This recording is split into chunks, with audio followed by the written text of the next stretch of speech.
नमस्कार। मैं अनीता इस कथा पटल पर आप सभी का स्वागत करती हूँ। आपके लिए इस बार लेकर आई हूँ कथा सम्राट प्रेमचंद जी की एक रोचक लोकप्रिय कहानी जिसका शीर्षक है घर जमाई। प्रेमचंद कथा सम्राट इसलिए ही कहे जाते हैं कि उन्होंने गंभीर से गंभीर मुद्दों के साथ घर परिवार के अलगाव, आपसी विरोध, प्रेम, स्नेह जैसे सभी पक्षों पर लिखा। स्त्री संवेदनाओं के कुशल चितेरे कहे जाने वाले प्रेमचंद जी ने परिवार के उन पुरुषों की पीड़ा को भी प्रस्तुत किया जिसे हम जानते तो हैं पर मानते नहीं। अगर आप इस चैनल पर नए हैं तो आगे बढ़ने से पहले चैनल को सब्सक्राइब करें, शेयर करें और हाँ, कहानी पसंद आए तो कहानी को लाइक भी जरूर करें। तो आइए सुने ये कहानी घर जमाई। हरिधन जेठ की दोपहरी में ऊख में पानी देकर आया और बाहर बैठा रहा। घर में से धुआं उठता नजर आता था। छन छन की आवाज भी आ रही थी। उसके दोनों साले उसके बाद आए और घर में चले गए। दोनों सालों के लड़के भी आए और उसी तरह अंदर दाखिल हो गए। पर हरिधन अंदर न जा सका। इधर 1 महीने से उसके साथ यहाँ जो बर्ताव हो रहा था और विशेषकर कल उसे जैसी फटकार सुननी पड़ी थी वह उसके पांव में बेड़ियां सी डाले हुए था। कल ही तो उसकी सास ने कहा था, मेरा जी तुमसे भर गया, मैं तुम्हारी जिंदगी का ठेका लिए बैठी हूँ क्या। और सबसे बढ़कर अपनी स्त्री की निष्ठुरता ने उसके हृदय के टुकड़े कर दिए थे। वह बैठी यह फटकार सुनती रही पर एक बार भी तो उसके मुंह से ना निकला, अम्मा तुम क्यों इनका अपमान कर रही हो। बैठी गट गट सुनती रही। शायद मेरी दुर्गति पर खुश हो रही थी। इस घर में वह कैसे जाए? क्या फिर वही गालियां खाने, वही फटकार सुनने के लिए? और आज इस घर में जीवन के 10 साल गुजर जाने पर यह हाल हो रहा है। मैं किसी से कम काम नहीं करता हूँ। दोनों साले मीठी नींद सोते रहते हैं और मैं बैलों को सानी पानी देता हूँ, छांटी काटता हूँ। वहाँ सब लोग पल पल पर चिलम पीते हैं और मैं आंखें बंद किए अपने काम में लगा रहता हूँ। संध्या समय घर वाले गाने बजाने चले जाते हैं। मैं घड़ी रात तक गाय भैंसे दूता रहता हूँ। उसका यह पुरस्कार मिल रहा है कि कोई खाने को भी न पूछे, उल्टे और गालियां मिल रही हैं। उसकी स्त्री घर से डोल लेकर निकली और बोली, जरा इसे कुएं से खींच लाओ, एक बूंद पानी नहीं है। हरिधन ने डोल लिया और कुएं से पानी भर लाया। उसे जोर से भूख लगी हुई थी। समझा अब खाने को बुलाने आएगी, मगर स्त्री डोल लेकर अंदर गई तो वहीं की रही। हरिधन थका मांदा भूख से व्याकुल पड़ा सो रहा। सहसा उसकी स्त्री गुमानी ने आकर उसे जगाया। हरिधन ने पड़े पड़े ही कहा, क्या है, क्या पड़ा भी ना रहने देगी या और पानी चाहिए? गुमानी कटु स्वर में बोली, गुर्राते क्यों हो, खाने को बुलाने आई हूं। हरिधन ने देखा उसके दोनों साले और बड़े साले के दोनों लड़के भोजन किए चले जा रहे हैं।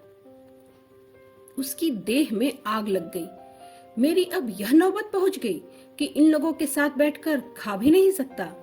मैं इनकी जूठी थाली चाटने वाला हूँ।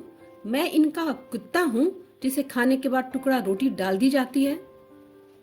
यही घर है जहाँ आज से 10 साल पहले उसका कितना आदर सत्कार होता था। साले गुलाम बने रहते थे, सास मुंह जोहती रहती थी, स्त्री पूजा करती थी। तब उसके पास रुपए थे, जायदाद थी। अब वह दरिद्र है। उसकी सारी जायदाद को इन्हीं लोगों ने कूड़ा कर दिया। अब रोटियों के भी लाले हैं। उसके जी में एक ज्वाला सी उठी कि इसी वक्त अंदर जाकर सास को और साले को भिगो भिगो कर लगाए, पर जब्त करके रह गया। पड़े पड़े बोला, मुझे भूख नहीं है, आज नहीं खाऊंगा। गुमानी ने कहा, न खाओ मेरी बला से। हाँ नहीं तो खाओगे तुम्हारे पेट में जाएगा, कुछ मेरे पेट में थोड़े ही जाएगा। हरिधन का क्रोध आंसू बन गया। यह मेरी स्त्री है जिसके लिए मैंने अपना सर्वस्व मिट्टी में मिला दिया। मुझे उल्लू बनाकर यह सब अब मुझे यहाँ से निकाल देना चाहते हैं। अब वह कहाँ जाए, क्या करे? उसकी सास आकर बोली, चलकर खा क्यों नहीं लेते, रूठते किस पर हो? यहाँ तुम्हारे नखरे सहने का किसी में बूता नहीं है। जो देते हैं वह मत देना। और क्या करोगे? तुमसे बेटी ब्याही है, कुछ तुम्हारी जिंदगी का ठेका नहीं लिया। हरिधन ने मर्माहत होकर कहा, हाँ अम्मा, मेरी भूल थी कि मैं यही समझ रहा था। अब मेरे पास क्या है कि तुम मेरी जिंदगी का ठेका लोगी? जब मेरे पास धन भी था तब सब कुछ आता था। अब दरिद्र हूं, तुम क्यों बात पूछोगी? बूढ़ी सास मुंह फुलाकर भीतर चली गई। बच्चों के लिए बाप एक फालतू सी चीज, एक विलास की वस्तु है। जैसे घोड़े के लिए चने, बाबुओं के लिए मोहन भोग। मोहन भोग उम्र भर न मिले तो किसका नुकसान है, मगर एक दिन रोटी दाल के दर्शन न हो तो फिर देखिए क्या हाल होता है। तो पिता के दर्शन कभी कभी शाम सवेरे हो जाते हैं। वह बच्चे को उछालता है, दुलारता है, कभी गोद में लेकर या उंगली पकड़कर सैर कराने ले जाता है। और बस यही उसके कर्तव्य की इति है। वह परदेश चला जाए, बच्चे को परवाह नहीं होती, लेकिन माँ तो बच्चे का सर्वस्व है। बालक एक मिनट के लिए भी उसका वियोग नहीं सह सकता। पिता कोई हो, उसे परवाह नहीं, केवल एक उछालने कुदाने वाला आदमी होना चाहिए। लेकिन माता तो अपनी होनी चाहिए, 16 आने अपनी, वही रूप, वही रंग, वही प्यार, वही सब कुछ। अगर माँ नहीं है तो बालक के जीवन का स्रोत मानो सूख जाता है, और फिर वह शिव का नंदी है, पर फूल या जल चढ़ाना लाजमी नहीं, अख्तियारी है। हरिधन की माता का आज 10 साल हुए देहांत हो गया था। उस वक्त उसका विवाह हो चुका था।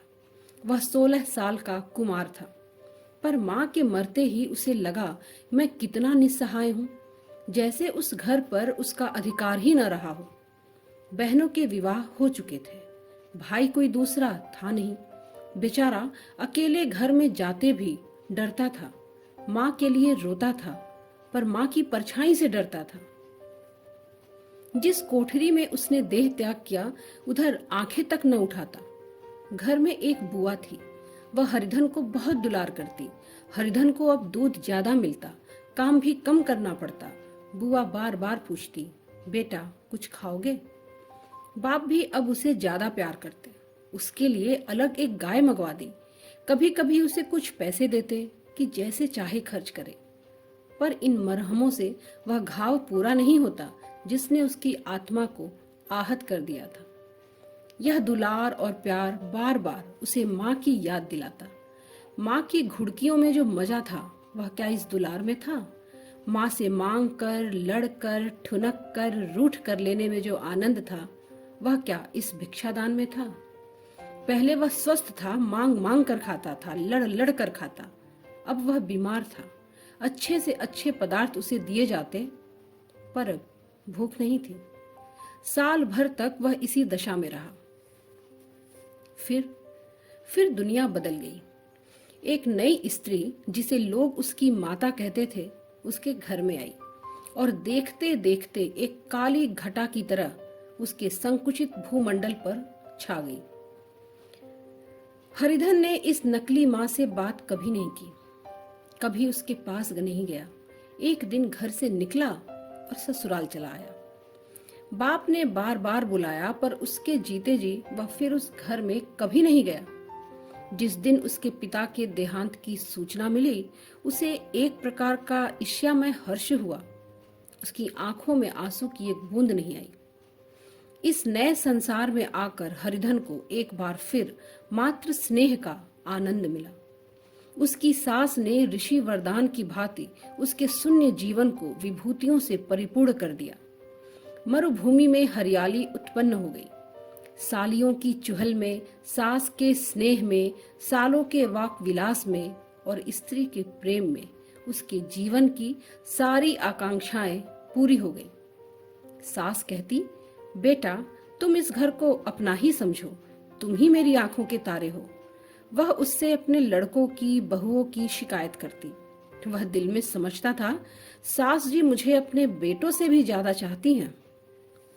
बाप के मरते ही वह घर गया और अपने हिस्से की जायदाद को कूड़ा करके रुपयों की थैली लिए फिर आ गया।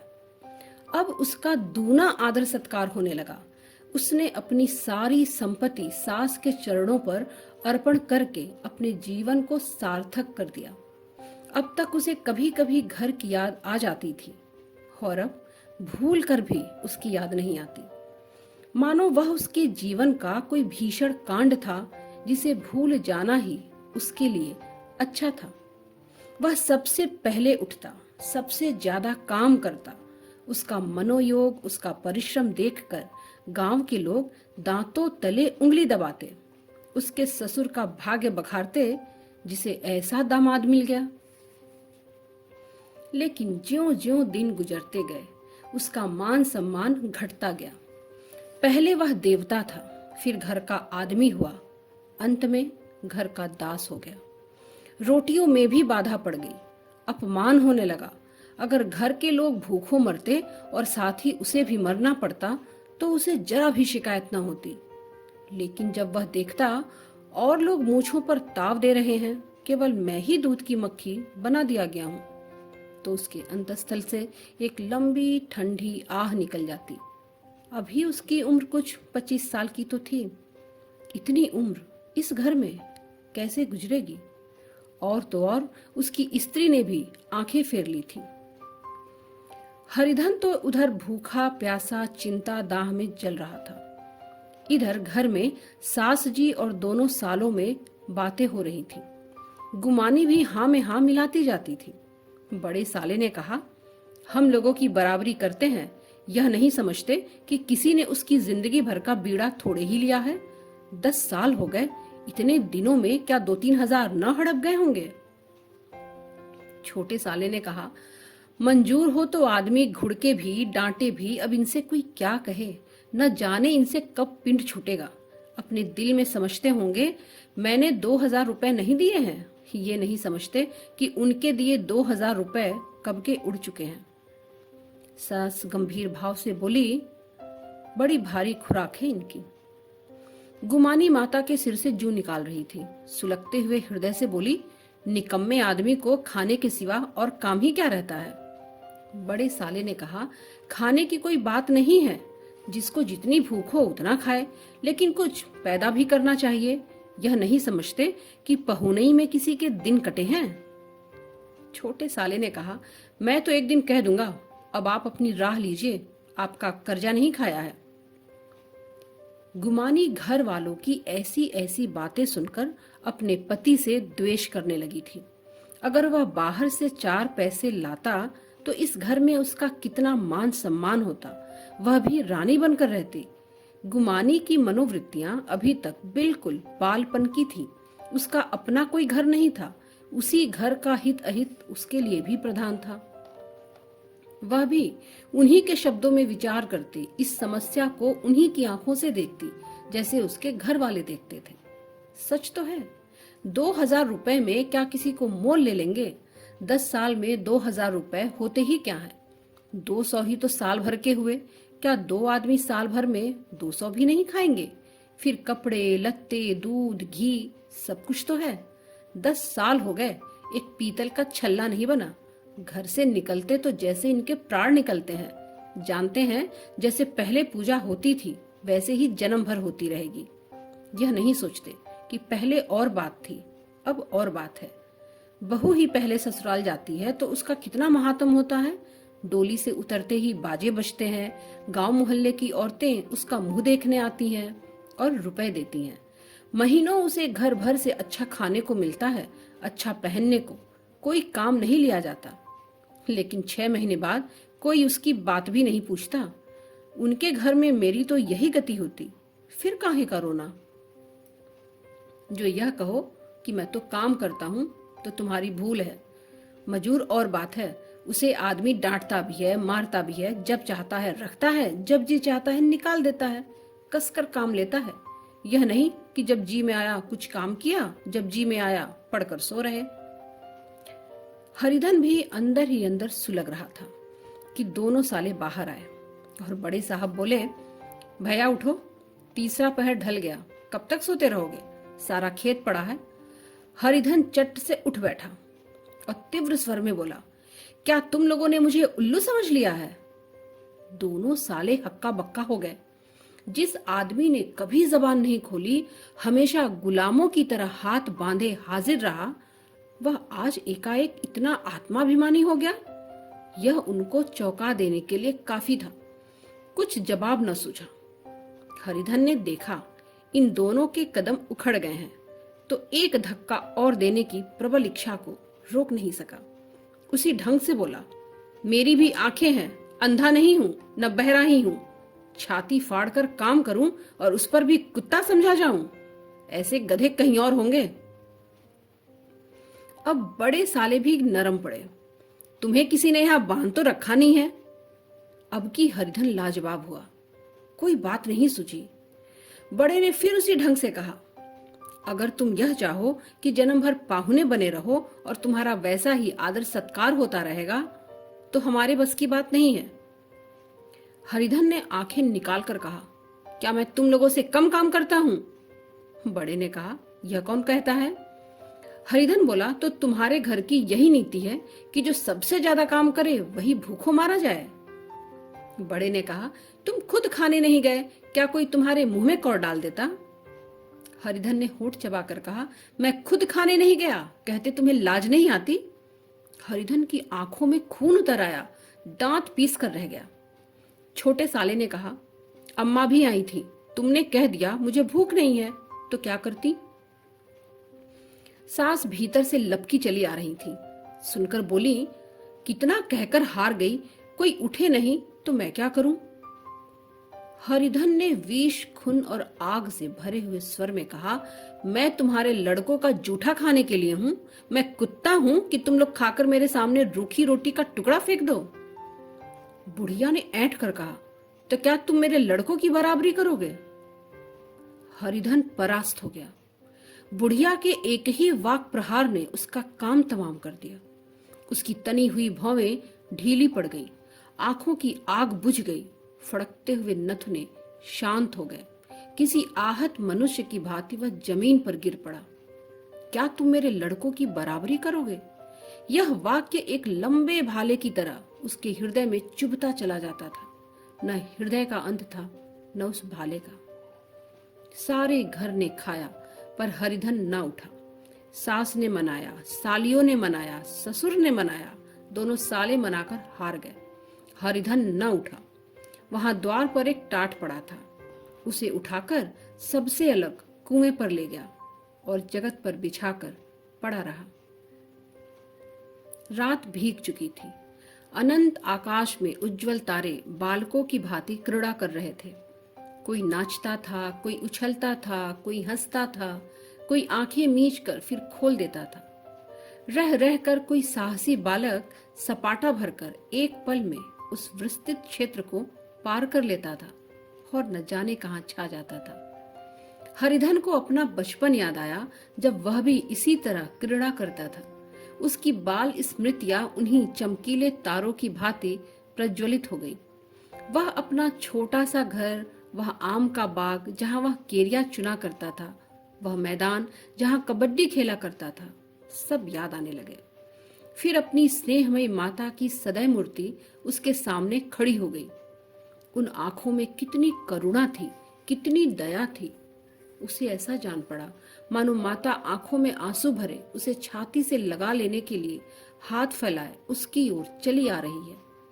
वह उस मधुर भावना में अपने को भूल गया। ऐसा जान पड़ा मानो माता ने उसे छाती से लगा लिया है और उसके सिर पर हाथ फेर रही है। वह रोने लगा, फूट फूट कर रोने लगा। उसी आत्म सम्मोहित दशा में उसके मुंह से यह शब्द निकले, अम्मा, तुमने मुझे इतना भुला दिया। देखो तुम्हारे प्यारे लाल की क्या दशा हो रही है। कोई उसे पानी को भी नहीं पूछता। क्या जहां तुम हो वहां मेरे लिए जगह नहीं है? सहसा गुमानी ने आकर पुकारा, क्या सो गए तुम? ऐसी भी क्या राक्षसी नींद? चलकर खा क्यों नहीं लेते? कब तक कोई तुम्हारे लिए बैठा रहे? हरिधन उस कल्पना जगत से सीधा प्रत्यक्ष में आ गया। वही कुएं की जगत थी, वही फटा हुआ टाट, और गुमानी सामने खड़ी कह रही थी कि कब तक कोई तुम्हारे लिए बैठा रहे। हरिधन उठ बैठा और मानो तलवार म्यान से निकाल कर बोला, भला तुम्हें मेरी सुध तो आई? मैंने कह तो दिया था मुझे भूख नहीं है। गुमानी बोली, तो कितने दिन नहीं खाओगे? अब इस घर का पानी भी नहीं पीऊंगा। तुझे मेरे साथ चलना है या नहीं? दृढ़ संकल्प से भरे हुए इन शब्दों को सुनकर गुमानी सहम उठी। बोली, कहाँ जा रहे हो? हरिधन ने मानो नशे में कहा, तुझे इससे क्या मतलब? मेरे साथ चलेगी या नहीं? फिर पीछे से ना कहना कि मुझसे कहा ही नहीं।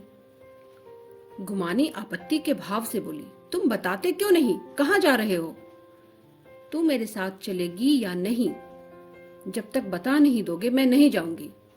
तो मालूम हो गया कि तू नहीं जाना चाहती। मुझे इतना ही पूछना था, नहीं तो अब तक मैं आधी दूर निकल गया होता। यह कहकर उठा और अपने घर की ओर चला। गुमानी पुकारती रही, सुन लो सुन लो, पर उसने पलट कर ना देखा। 30 मील की मंजिल हरिधन ने 5 घंटों में तय की। जब वह अपने गांव की अमराइयों के सामने पहुंचा तो उसकी मातृभावना उषा की सुनहरी गोद में खेल रही थी। उन वृक्षों को देखकर उसका विह्वल हृदय नाचने लगा। मंदिर का सुनहरा कलश देखकर वह इस तरह दौड़ा मानो एक छलांग में उसके ऊपर जा पहुंचेगा। वह वेग में दौड़ा जा रहा था मानो उसकी माता गोद फैलाए उसे बुला रही हो। जब वह आमों के बाग में पहुंचा, भूमि पर सिर झुकाकर रोने लगा, मानो अपनी माता को अपनी विपत्ति कथा सुना रहा हो। वहां की अंगुल अंगुल भूमि माता के पद चिन्हों से पवित्र थी। माता के स्नेह में डूबे हुए शब्द अभी तक मानो आकाश में गूंज रहे थे।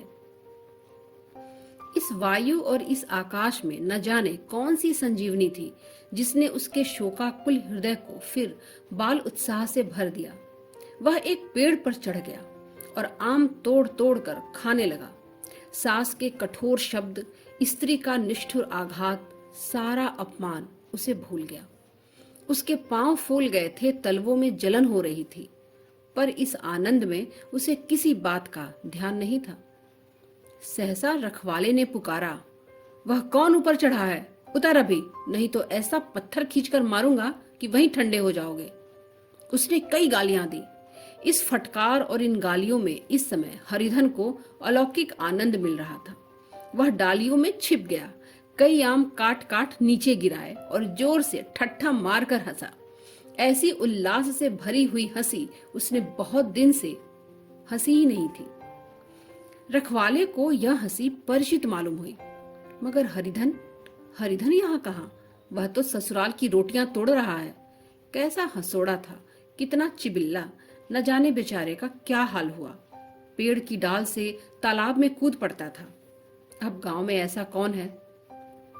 डांट कर बोला, वहां से बैठे बैठे हंसोगे तो आकर सारी हंसी निकाल दूंगा, नहीं तो सीधे उतर आओ। वह गालियां देते जा रहा था कि एक गुठली आकर उसके सिर पर लगी। सिर सहलाता हुआ बोला, यह कौन शैतान है? नहीं मानता? ठहर, आकर तेरी खबर लेता हूं। उसने अपनी लकड़ी नीचे रख दी और बंदरों की तरह चटपट ऊपर चढ़ गया। देखा तो हरिधन बैठा मुस्कुरा रहा है। चकित होकर बोला, अरे हरिधन, तुम यहाँ कब आए? इस पेड़ पर कब से बैठे हो? दोनों बचपन के सखा वहीं गले मिले। यहाँ कब आए? चलो घर चलो। भले आदमी, क्या वहां आम भी मयसर ना होते थे? हरिधन ने मुस्कुराकर कहा, मंगरू, इन आमों में जो स्वाद है वह और कहीं के आमों में नहीं है। और बताओ, गांव का क्या रंग ढंग है? मंगरू बोला, सब चैन चान है भैया, तुमने तो जैसे नाता ही तोड़ लिया। इस तरह कोई अपना गांव घर छोड़ देता है? जब से तुम्हारे दादा मरे सारी गृहस्थी चौपट हो गई। 2 छोटे छोटे लड़के हैं, उनके लिए क्या होता है? हरिधन बोला, अब उस गृहस्थी से क्या वास्ता है भाई, मैं तो अपना ले दे चुका हूं।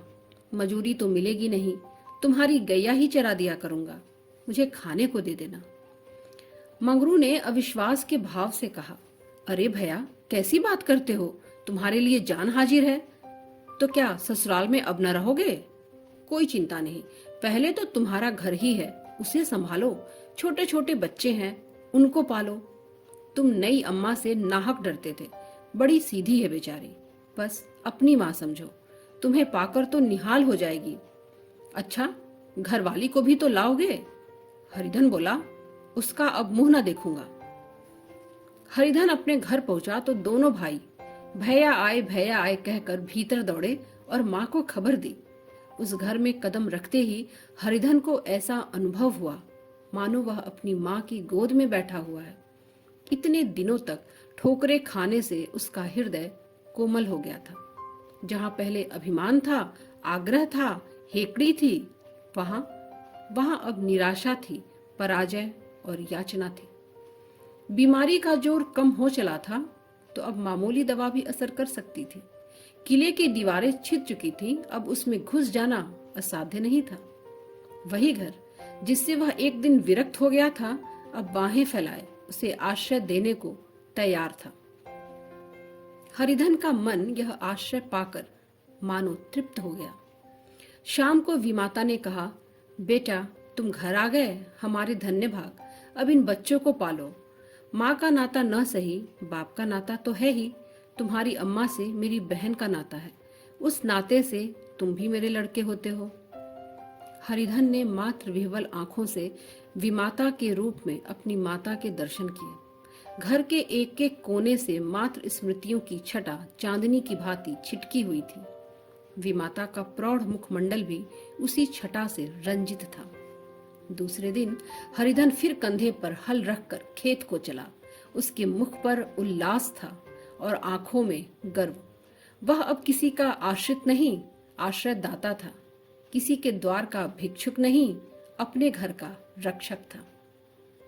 दोस्तों, आशा करती हूँ कि कहानी आप सभी को पसंद आई होगी।